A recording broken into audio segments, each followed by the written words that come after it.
পছন্দ গরমে ঠান্ডা ঠান্ডা ডেজার্ট খেতে কে না পছন্দ করে। সুপ্রিয় দর্শক, আসসালামু আলাইকুম। কেমন আছেন সবাই? আশা করছি সকালে অনেক বেশি ভালো আছেন। আজকের পর্বে তৈরি করে দেখাচ্ছি সাবুদানার ফ্রুট কাস্টার্ড। রেসিপিটা ভালো লাগলে লাইক, কমেন্ট এবং শেয়ার করতে ভুলবেন না। আজকে আমি যে ফ্রুট কাস্টার্ডটা তৈরি করে দেখাচ্ছি তার মধ্যে কিন্তু কোনো কাস্টার্ড পাউডার ব্যবহার করব না, শুধুমাত্র সাবুদানা দিয়ে এই ফ্রুট কাস্টার্ডটা তৈরি করে নিচ্ছি। আজকে কিন্তু আমি এই রেসিপিটা অনেক সহজ করে দেখানোর চেষ্টা করেছি। তাহলে চলুন শুরু করা যাক। দেখেন আমি এখানে হাফ কাপ সাবুদানা নিয়েছি। সাবুদানাগুলো আমি ভালো করে পরিষ্কার করে নিয়েছি। দেখেন আমি এখন একটা ফ্রাই প্যান বসিয়ে দিয়েছি। আমি সাবুদানাগুলো দিয়ে দিয়েছি। সাবুদানাগুলো আমি একটু লো মিডিয়াম আছে ভেজে নিচ্ছি। দেখেন হালকা করে একটু টেলে নিয়েছি। দেখেন আশা করছি আজকের রেসিপিটা আপনাদের কাছে ভালো লাগবে। ভালো লাগলে প্লিজ আমার চ্যানেলটা সাবস্ক্রাইব করে পাশে থাকার বেল আইকনটি প্রেস করে রাখবেন, আমাকে সাপোর্ট করবেন। দেখেন সাবুদানাগুলো ভাজা হয়ে গেছে। আমি একটা এখানে ব্লেন্ডার জার নিয়েছি। দেখেন আমি সাবুদানাগুলো একটু ব্লেন্ড করে নিচ্ছি। আমি এই সাবুদানার দেখেন ব্লেন্ড করে একবার মিহি করে ব্লেন্ড করেছি। এই সাবুদানার পেস্ট দিয়ে আমি আজকে কাস্টার্ডের কাজটা করে নিচ্ছি। দেখেন আমি এখানে 1 কাপ পানি নিয়ে নিয়েছি। আমি সাবুদানার যে পেস্টটা নিয়েছিলাম দেখেন সেগুলোর মধ্যে আমি পানিটা দিয়ে দিয়েছি। দিয়ে আমি এখানে নর্মাল পানি দিয়ে কিন্তু এগুলো মিক্স করে নিয়েছি। আপনারা চাইলে গরম পানি নিতে পারেন। দেখেন মিক্স করা হয়ে গেছে। এটা আমি এক পাশে রেখে দিচ্ছি। আমি এখানে এখন 1 লিটার লিকুইড মিল্ক নিয়ে নিচ্ছি। দেখেন আমি এখানে 1 লিটার লিকুইড মিল্ক নিয়ে নিয়েছি। এখন আমি এটা ভালো করে নেড়েচেড়ে একটু দাঁড়িয়ে থেকে জাল করে নিচ্ছি। আমি আগে থেকে বলেছি আমি এখানে আজকে এই কাস্টার্ডের মধ্যে কিন্তু কোনো কাস্টার্ড পাউডার ব্যবহার করব না। কাস্টার্ড পাউডারের পরিবর্তে কিন্তু আমি এই সাবুদানা পাউডার দিয়ে কিন্তু আমি কাস্টার্ডটা তৈরি করে নিচ্ছি। দেখেন আমি এখানে জাফরান দিয়ে দিয়েছি। যদি হাতের কাছে জাফরান না থাকে কিন্তু জাফরানের পরিবর্তে ইয়েলো ফুড কালারটা ব্যবহার করতে পারেন।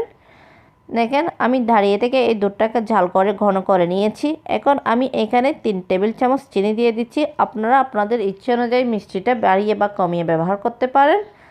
দেখেন আমি দেওয়ার পরে আবার একটু ভালো করে জাল করে নিচ্ছি।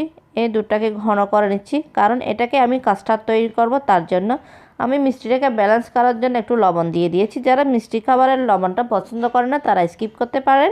দেখেন আমি আবারও ভালো করে জাল করে নিচ্ছি।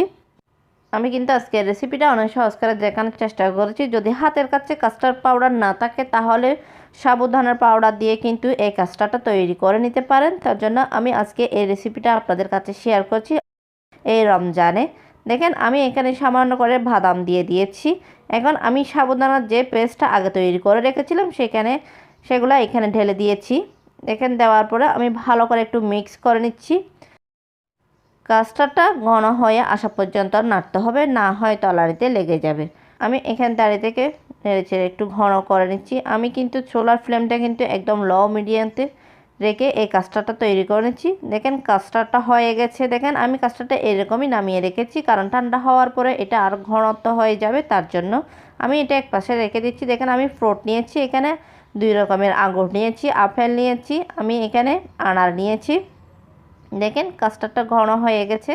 এই কাস্টার্ডটা ঠান্ডা হয়ে গেছে। এখন কিন্তু এটা রেডি হয়ে গেছে। এখন পরিবেশনের পালা। এখন আমি আপনাদেরকে পরিবেশন করে দেখাচ্ছি। আপনারা আপনাদের পছন্দ মতো ফ্রুট দিয়ে কিন্তু এই কাস্টার্ডটা তৈরি করতে পারেন। এটা কিন্তু যথেষ্ট ক্রিমি হয়েছে। আর আমি কিন্তু এখানে কোনো কর্নফ্লাওয়ার বা কাস্টার্ড পাউডার বা ডিম কোনোটাই আমি এখানে ইউজ করিনি। দেখেন আমি এখন আপনাদেরকে সার্ভ করে দেখাচ্ছি। দেখেন দেখতে কত সুন্দর হয়েছে এই কাস্টার্ডটা, খেতেও কিন্তু অনেক টেস্টি।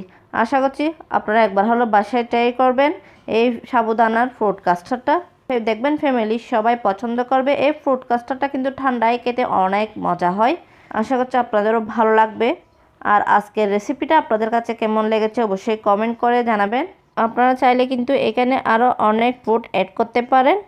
আর এরকমই সহজ এবং মজাদার রেসিপি পেতে চাইলে আমার চ্যানেলটি সাবস্ক্রাইব করে পাশে থাকার বেল আইকনটি প্রেস করে রাখবেন, আমাকে সাপোর্ট করবেন। আসলে সত্যি এই ফ্রুট কাস্টার্ডটা খেতে কিন্তু অনেক টেস্টি। আপনারা যদি বাসায় ট্রাই না করেন তাহলে বুঝতেই পারবেন না এটা খেতে যে কতটা টেস্টি হয়েছিল এই ফ্রুট কাস্টার্ডটা।